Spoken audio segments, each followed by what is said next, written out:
Thank you for tuning in. We are Tristan and Michael, and you are listening to Fuse, transparent conversations for marriage, family, and relationships. We invite you to join us as we discuss perspectives that are thought about but not talked about. So tell your friends and family to check us out and join the conversation by emailing us info@fusedmarriages.com. Hey. Welcome. We are here. We're back at it. Yeah. You know what? How you feeling? I like that's how you feeling every day. You know what I mean? That's what, how you feeling today? I'm feeling good. Feeling good? Yeah. On a scale of 1 to 10, what you got?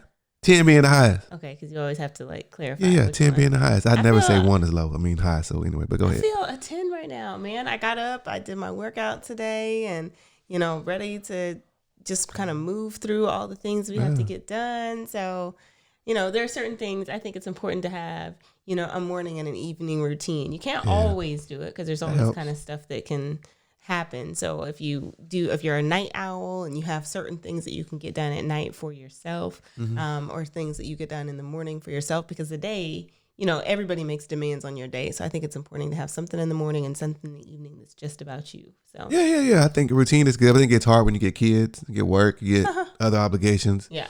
For sure. It gets a little That's tough. why you have to carve out those moments because you can get so overwhelmed and so stressed. Well, again, whether it's the morning or the evening, and it doesn't even have to be long, a couple minutes where it's just like, hey, I'm just either, people do centering themselves or they go work out for a little while or they just take a long bath, whatever it is. I have learned, because it has not always been the way that I've operated, but I have learned that having just a couple minutes to myself to just kind of be me all alone is just so important. Yeah, just a little nugget just about what you're talking about, routine. They say the most successful people have a routine. Yeah. Just so you know that, y'all. Yeah.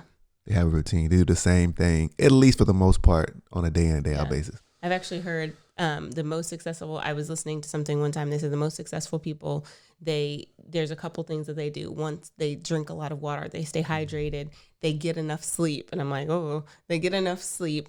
They have a routine and they celebrate small wins.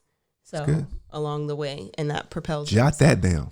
Little nugget for you all today before we jump into our show. So I'm kind of interested in how we're going to go about this conversation. Yeah. Today we're going to talk about, how family has changed. Mm-hmm. You know what I mean? So we know, and I mean, I guess it's the old school versus the new school mentality. Yeah. Right. Old school is old school? Well, old school, I mean, I guess we can go back a generation. Okay. Or 2 generations. Okay. And talking about old school that way, right? Our parents or our parents' parents. Okay. Right? Compared to what's happening today. Okay. Because this morning I was singing in my head. I was singing some Biz Markie in my head. And I was like, am I old school? Because I know all these songs. I don't know if I counted in the old school. I mean, that depends who you're talking to, right? That's true. You talking to me might not be. Right. You talking to our 14-year-old and be like, who is yeah. She may know though. She may.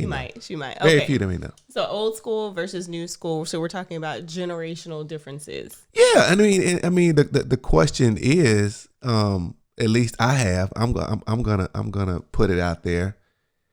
Is it better today than it was yesterday? I mean, we gonna have a discussion around that, right? Mm-hmm.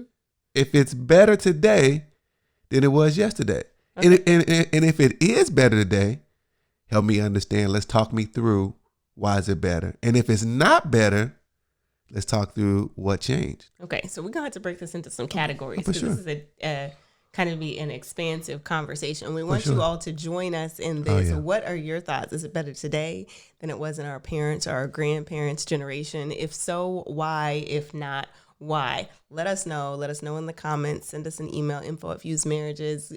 Join any of our handles on social media @fusedmarriages. So continuing in this dialogue, let's break this up. So how about, what do you want to start with? Do you want to start with parents? Do you want to start at home responsibilities? Do you want to start with children? Where are we going? So I guess in my mind, you can be help kind of drive the conversation in the direction we want to go in. But we talk about family. We're talking about, of course, marriages. Mm-hmm. We're talking about, dealing with kids. Mm-hmm. And we're talking about extended family, right? The dynamics that go along with each one of those components. Okay. Which ones are better old school or new school. So I guess we can start off, let's say with, we can start with the obvious one, let's say in marriages, right? Okay. And what old school look like and what new school looks like. Okay. So well, I guess I will ask you a question. What's different?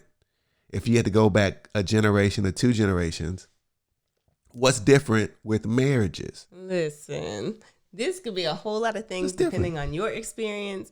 What I have seen, what's interesting is I've even seen my parents' marriage evolve. And I think, I think that they, hopefully all of us are, even our parents, our grandparents, we're supposed to be, I believe, ever evolving creatures. So we're always changing. But as you start matriculating in age, you start noticing things about your own parents, for the good and the bad. So some of the things that I've noticed about my parents that when I was younger, I was like, I'm not doing that. So, but then I got married and I started doing some of those things. So I don't know if y'all's parents did this, but my mom did most of the cooking. Okay. My dad did most of the grilling. Different. Okay. But my mom always made plates. Did your mom make plates? No. Well, you know what? I would say yes, she did. Yes. Okay. I would say yes to that. So she made plates and gave it to your dad and you and your sister and all of that. She's Leah. Did the whole ordeal. When she did the cooking, she basically did the whole shebang, right? Everything. Cleaning, cooking, setting the table. Yeah. See, that's change. So I don't mind making a plate. I don't mind making a plate for my husband or for my younger kids. But as my kids get older, my expectation is they make their own plates. We put this food out and you do it. A similar expectation, kind of a little bit different, is that they start helping me in the kitchen. I don't know if that's changed or not, but I have seen families where, like you said, in your experience, did the whole thing, the cooking, the cleaning, all of that. So when I was younger, I don't remember my dad doing a lot of the cleaning from day to day. He always did the holiday dishes, like during the holiday. You've seen this too, like kind of picked up, made sure that everything was tidied after the holidays, because my mom would cook all the food and he didn't have a problem. Like my dad's a man's man, but he put those dishes in the dishwasher and be like, he likes stuff a certain way. So that's just the way that it's been. True. And in my experience, even though, I'll do the majority of the cooking for most meals, breakfast is definitely more your wheelhouse. Although you come along with it, though. I'm saying. Thank you very much. I doing it. But you do a lot of the dishes, and you're a man's man. So I think that's something that's changed, because over time, I don't know that that's been, again, in my experience, or at least in those that I've witnessed closely, the men don't really help necessarily. This sounds very, gender biased, but I haven't witnessed. Speak your truth, girl. I haven't witnessed a lot of men that are willing to help with household things. Now, again, I look at my dad as a little bit of an exception, because my dad is kind of particular about things. So my dad taught me like how to mop. And I don't know if that's he was like, this is how it should be done, tile by tile, but my dad was also the handy guy. He went around and fixed everything. But when I was young, I learned how to change a tire. My dad's like, you're going to need to know how to change a tire. You're going to need how to change oil. So I learned all of those, this is what, if you smell this coming from a car, this is what it is. If you hear this, this is this. So I learned those things younger. So I don't know if that's a gender role kind of thing. Is that kind of fitting in? I don't know that a lot of women maybe in the 50s and 60s necessarily change their own tires. I knew how. Probably it was not fun. I know how to do it. It wasn't like, yes. For me, for some women out there, that's like, come on. But what do you think? No. So I heard you. So cleaning was one, right? You said basically something different, right? As far as you think, we believe, as far as, back in the day, men did probably less cleaning than they do today. Yeah. Right. I heard you say kind of like some of the other responsibilities of teaching your daughters certain things maybe got shifted, right? Maybe, dads back in the day. They taught their sons, to me, they taught their sons more exclusively. In my experience, my dad taught us all know these things. At least, I should ask my siblings that, but at least me as the eldest sibling, you need to know how to do this. Okay.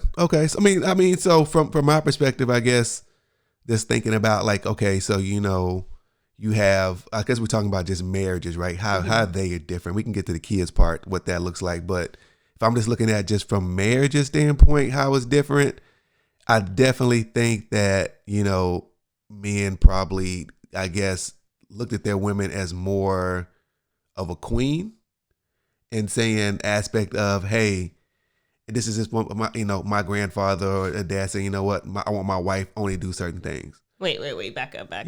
Yeah. When you say they looked at their wives as a queen, you're talking about back. Yeah. I'm going back a generation or 2 generations. Okay. Right? I'm going to need you to define queen. Queen, is to me, our women were more esteemed, right? Really? Yeah. Oh, for sure. I mean, for sure. For sure. No doubt. Just from the interactions I see, if I'm watching what's going on today and how women are treated, y'all not treated at a certain level. So you're talking more like socially respectable? I'm talking about in the household. If I am in the process of even courting a woman, right? Mm-hmm. Nowadays, a man expects a woman to come up to him rather. Right. Okay. So like that even subtlety of like, you know what, a man expects a woman to approach him sets the stage of like, it's how does he see her? If the expectation is, so even the starting off of courtship is different, which then leads to the marriage be different. I was watching a show, I think it was Ready for Love, whatever. And one of the guys was saying, hey, I want her to chase me. I don't want to chase after her. And he was in his 30s, 40s. Mm-hmm.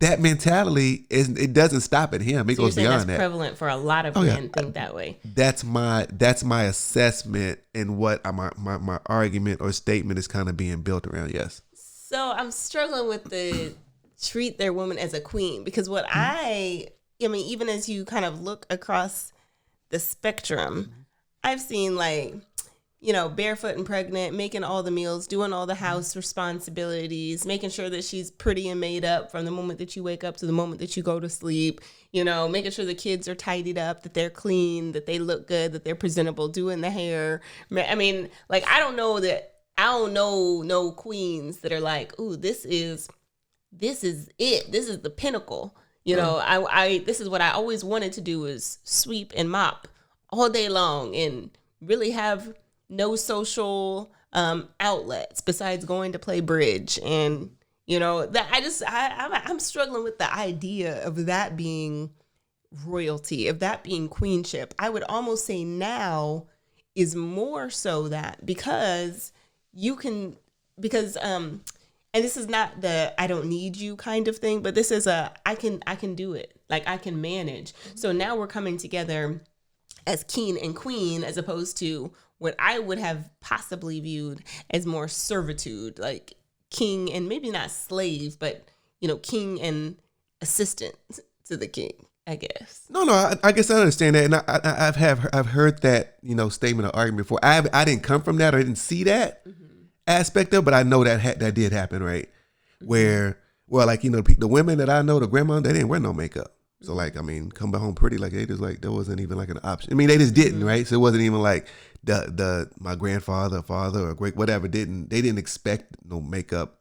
This, that, I mean, it wasn't just makeup. It right. was just I'm just taking each one of your points. My makeup, so. Right. I'm just taking each one of your points and saying like, so like, I didn't necessarily experience that piece or see that piece. The connectivity and social piece, I didn't necessarily experience even the aspect of like, hey, you know what? They felt constrained, right? Because the social piece was the family piece.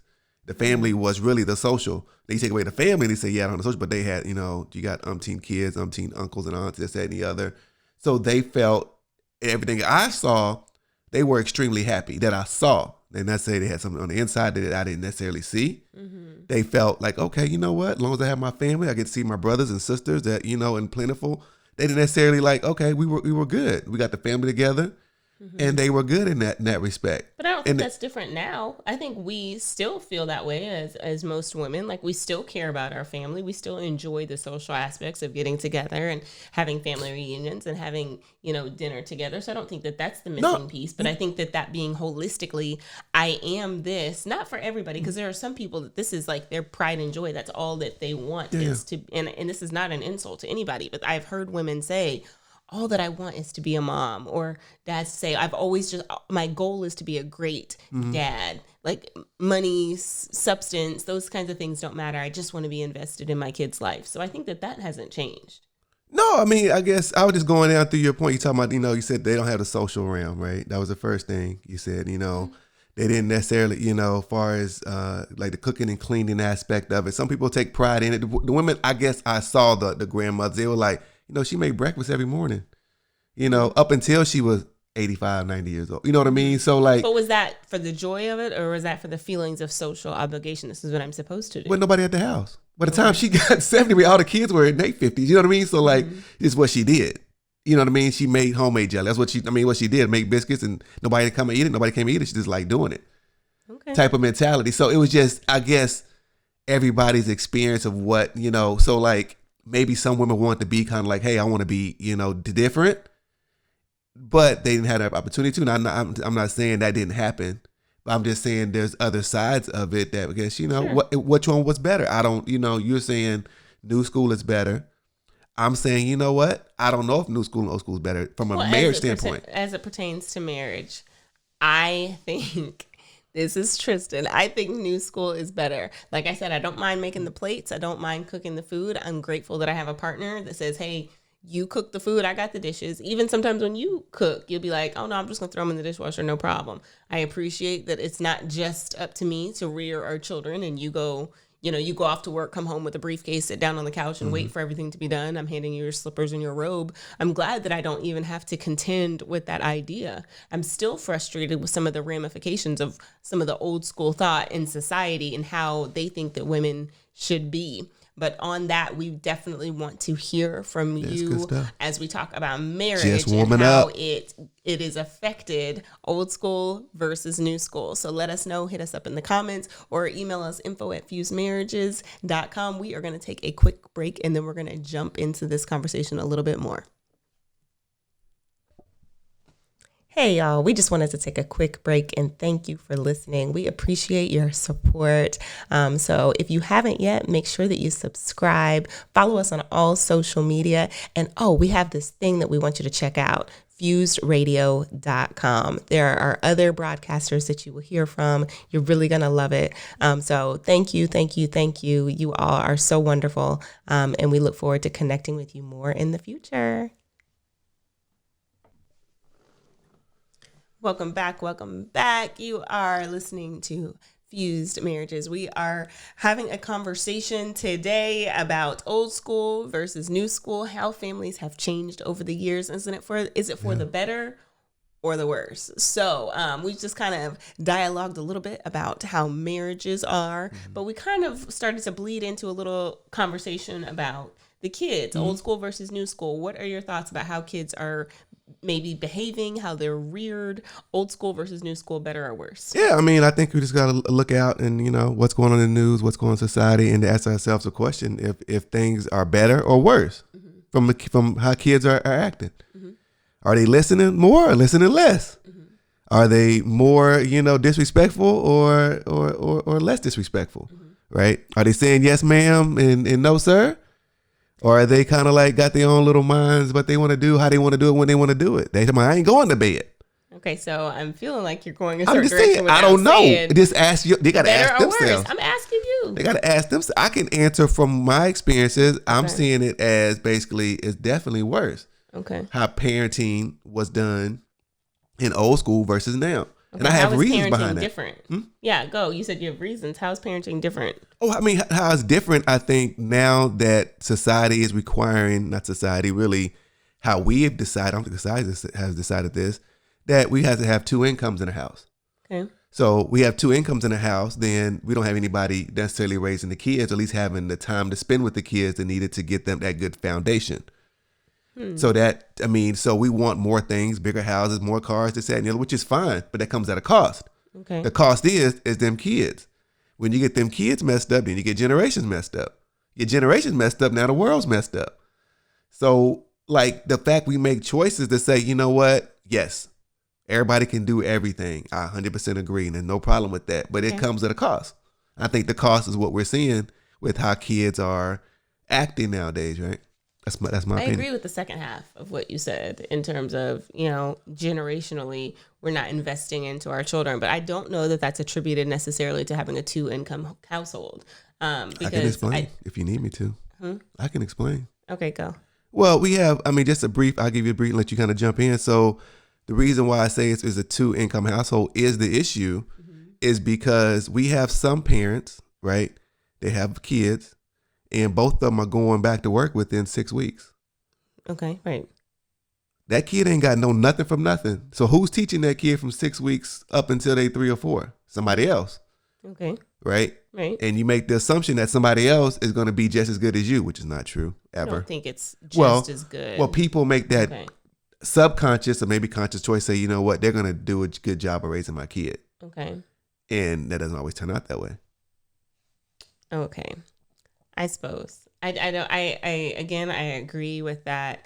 The generationally, if the kids are messed up, then the communities are messed up, then society is messed up, the world is messed up. I agree with that whole idea. I don't know still if if going to work is the reason, because I think that you can balance some things. And I definitely think if both parents are spending all of their time at work, nobody's really at home, nobody's investing, but there are plenty of people that are at the house that are still not investing in their children, that are still not asking their children questions, taking them places, having new experiences. So I don't know if I think that that's a 2-parent income problem where both parents have goals and dreams and aspirations. So I think it's interesting to consider, what are we sacrificing for, our jobs, our house, our car? I don't know that that is the reason that kids are slipping through the cracks. I don't think it's just that, should I say.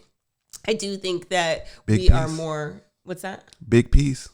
Okay. Well, subjectively, but yeah.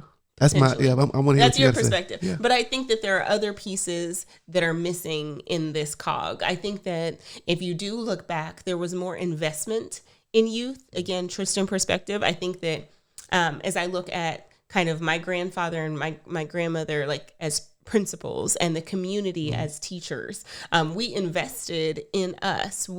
There were, everybody like, Johnny, I'm calling your mom. I have her cell phone number.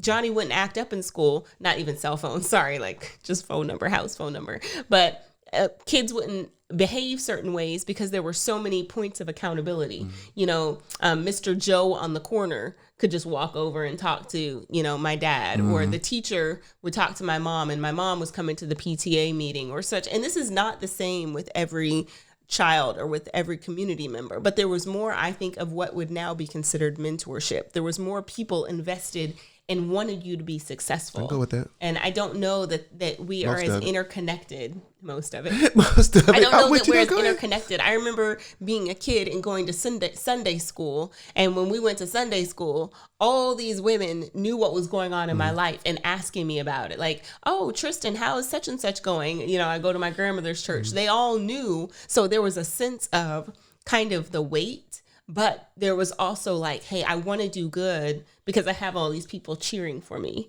And that's not the case right now. There's not a lot of people cheering for our children, cheering for our youth. And I think that I think that is a big flaw in the modern day church. Yeah. I'm okay with what you said, but I had, I guess, a question for you. What? Who set that stage for you to kind of have that kind of environment, right? To say, you know what, I need my kid around these other people to kind of help put into them. My parents and grandparents, but they were a 2-income household. No, understand that. But I think what has shifted in today's world is that we now are very capitalistic in how we see our lives. Okay. Right? Mm-hmm. Things are going on at school, PTA, kids got activities, and work comes first for both parents. Okay. In the past, the work came first, probably just for the man, right? We can safely say that, right? Yeah. And at least somebody was kind of say, you know what, if something was going on at the school, something happened, this, that, and the other, there was another parent to say, you know what, okay, I'll take care of the situation with the kid and make sure everything stays on track. But again, I don't know that that's, because look at the prices. I could get a gallon, even when I was growing up, I could get a gallon of gas for $1. There's nowhere I can get a gallon of gas for $1. So people do have to work so that they're not below the poverty line. Not true. Okay. Not true. I don't think that's a true statement. Talk me through your perspective. I mean, we're definitely making more money, but people are also spending more. I agree with that. They're spending more on stuff they don't need to have. Sure. They're spending extra, this, that, and the other. And if you're able to, spend more and still do the same things, cool. But some people are like spending way above their means, in my opinion, from what we've seen. A lot of debts out there. So we know that that's happening just from the amount of debt that's out there. What I'm saying is that we're capitalistic driven in our mentality right now, that we have shifted. I'm saying we, in particular, the U.S., United States, African American, whoever, we all have shifted and saying, work comes first. There's some people that, have jobs and they don't miss work to go see their kid play. They don't miss work to go to meet the teacher. Mm-hmm. They don't miss, if it don't fit within that, they're like, man, I got to be at school at 2:30. I can't go. I got a meeting at. They like. Mm-hmm. But what's the alternative? They don't go to the meeting, and then what? Well, that kid's not playing nothing because nobody's working. There's no income. No. But I mean, some stuff is at school, right? So it's free. I'm not saying if you got extracurricular activities, you got to try to afford. But like that is a problem too, right? I mean, we can get all into like what costs and this, that, and the other. But let's say just the free stuff at school. The stuff is free. Okay, free stuff at school. Right. So person A can't go to the program that happens at 3:00 because they work until 6:00. Right. And they have an hourly job. We're not talking about salary positions. So they have an hourly job. If they leave and they go, then they miss 3 hours of work. Mm-hmm. That affects their family's bottom line. So that is a real conversation. I don't know that parents are just not involved because they want the nicest car, the nicest purse, or the nicest shoes. I think that does happen. But I don't think that that's everybody. I think some of us are like, I have to figure out how can I do the best of both. And some people are ambitious. Hey, we want to move forward. We're not. I don't think that a lot of us are trying to sacrifice our family. That's what I would say. I agree with that. I don't think it's purposely done. But I think it's a choice that's basically being made when you say, you know what, I can't go. I can't support my kid in the activities, which really is just emotional, spiritual, kind of overall health support of making sure that they're good, really well-rounded. Mm-hmm. And we put work ahead of them. Mm-hmm. And when you got both parents doing that, then the kids basically going to have to fend for themselves to some degree because, like, man, where my dad at? He ain't at the game. Or where mom at? I got an art, science project we're showing. They can't make it. I know it's at 3. Mm-hmm. And we putting, like, I don't think that, I think back in the day, I didn't live back then, but this is my assessment, that, at least one of the parents were there. And they came more, and to me, when you have a parent there versus an aunt and uncle, this, that, and the other, whoever, anybody else could be there, that particular kid is more secure in who they are. Yeah.